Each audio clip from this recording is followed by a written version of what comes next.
Le prophète Isaïe conseille au roi Akaz de demander au Seigneur de lui faire voir un signe, soit au fond de l'abîme, soit au plus haut des cieux. Nous connaissons la réponse du roi. Je me garderai bien de tenter le Seigneur mon Dieu.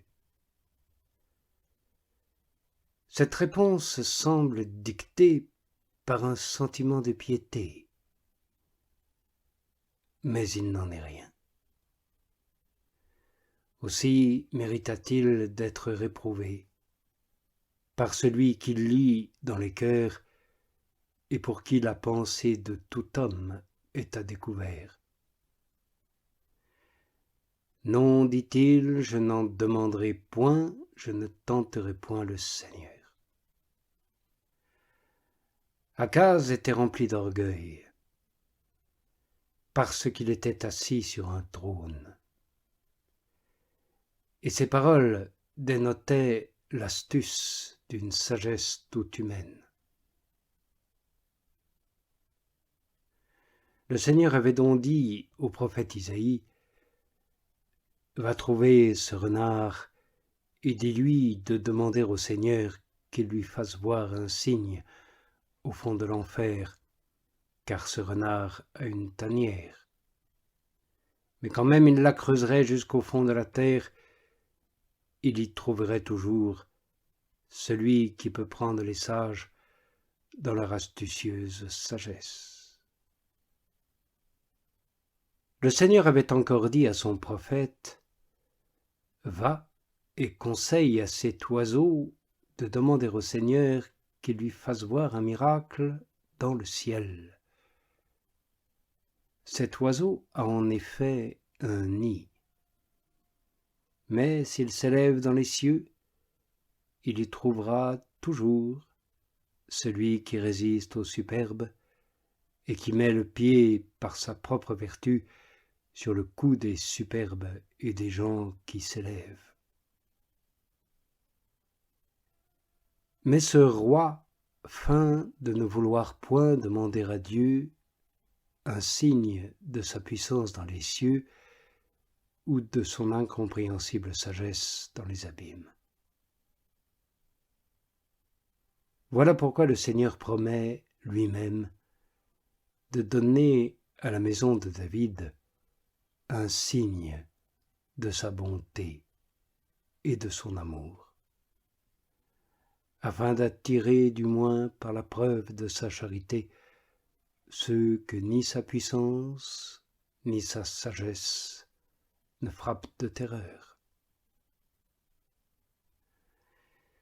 Il est possible encore, j'en conviens, que par ces mots au fond de l'enfer, il ait voulu parler de cette charité que personne ne dépassa jamais, qui le fit mourir pour ses amis et descendre pour eux dans les enfers, en sorte que le roi Akaz eut à redouter la majesté de celui qui règne dans les cieux, ou à embrasser la charité de celui qui descend dans les enfers.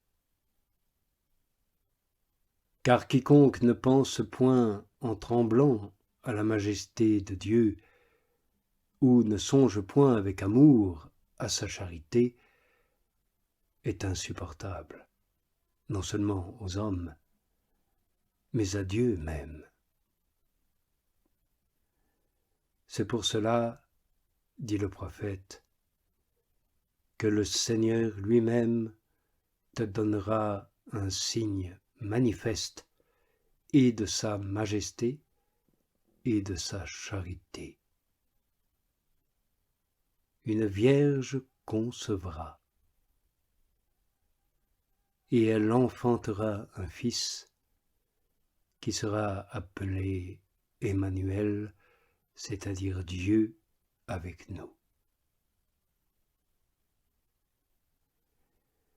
Ne cherche plus à fuir, ô Adam, car le Seigneur est avec nous.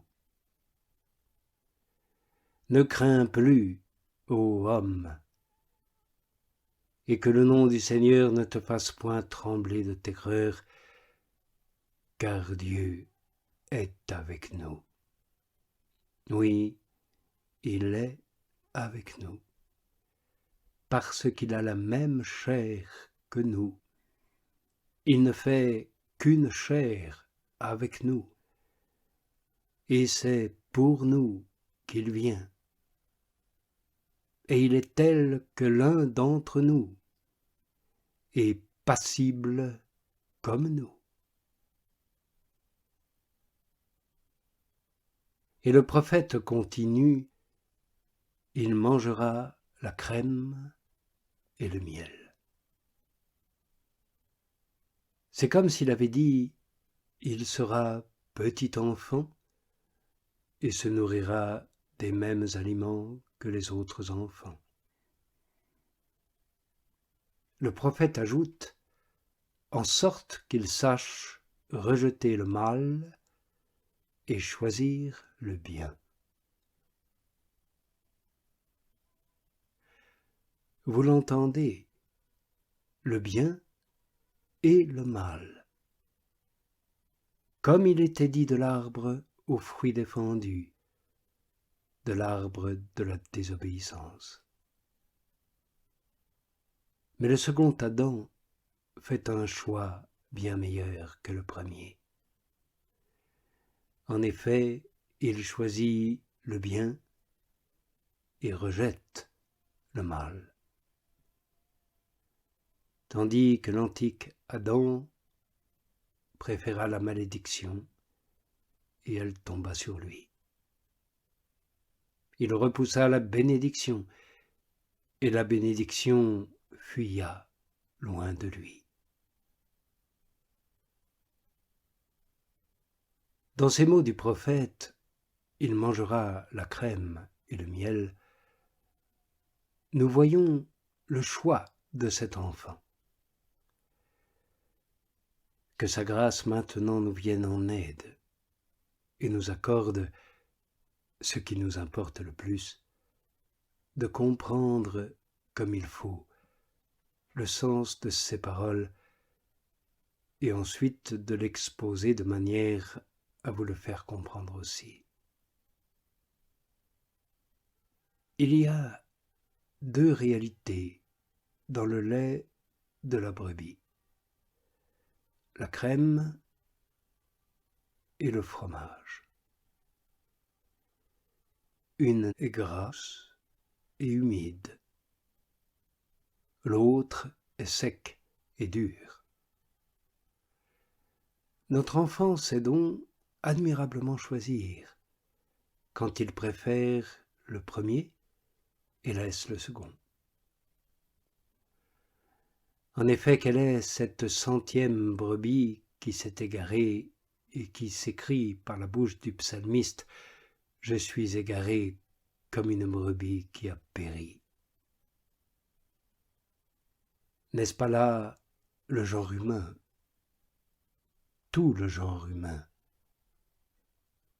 que le très bon pasteur vient chercher après avoir laissé les 99 autres dans les montagnes. En effet, dans cette brebis-là, on retrouve deux réalités, une nature douce, bonne, très bonne même, c'est la crème, puis cette nature corrompue par le péché, c'est, pour les besoins de l'exemple, le fromage. Voyez donc le choix excellent de notre enfant, qui prend notre nature, mais sans la corruption du péché. N'est-ce point des pécheurs, en effet, que l'Écriture dit « Leur cœur s'est durci comme le lait caillé » parce que le ferment de la malice, la présure de l'iniquité, a corrompu en eux la pureté du lait.